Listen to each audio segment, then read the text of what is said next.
السلام عليكم ورحمة الله وبركاته. يا أهلا بيكم على مطبخ سيد أفندي المفلس دائما والمسكين. النهاردة هنعمل كوسة بالبطاطس.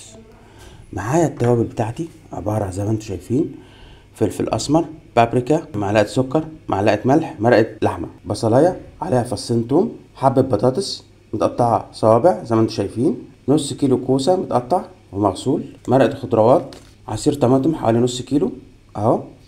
يلا بينا. معانا الحلة بتاعتنا اهي، فيها معلقتين زيت.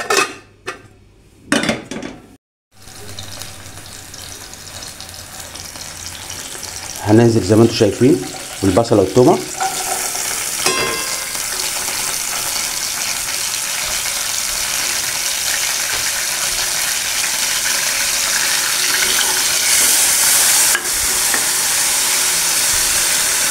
هنشوحهم على نار هادية.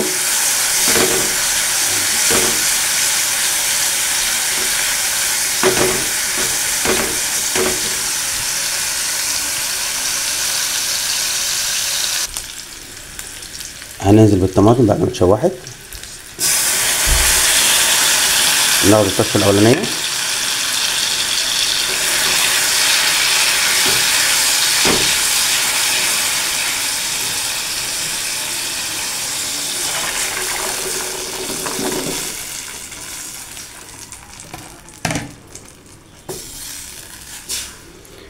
ننزل بالتوابل بتاعتنا اهي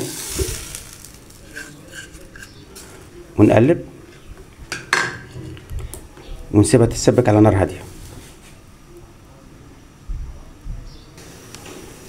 وبعد ما اتسبكت اهي زي ما انتم شايفين، هننزل بمرقه الدجاج او مرقه الخضروات اهي.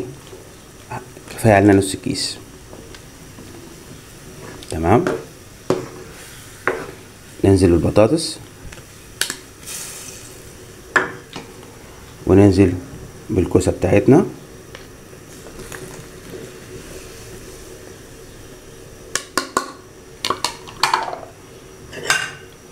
وعلى نار هاديه وتلت ساعه. واخيرا بعد تلت ساعه على النار زي ما انتم شايفين، بسم الله ما شاء الله اهي، احلى كوسه بالبطاطس. كان معاكم مطبخ سيد افندي المفلس دائما والمسكين. معلش انا في حاله تعب اليومين دول، حقكوا عليا.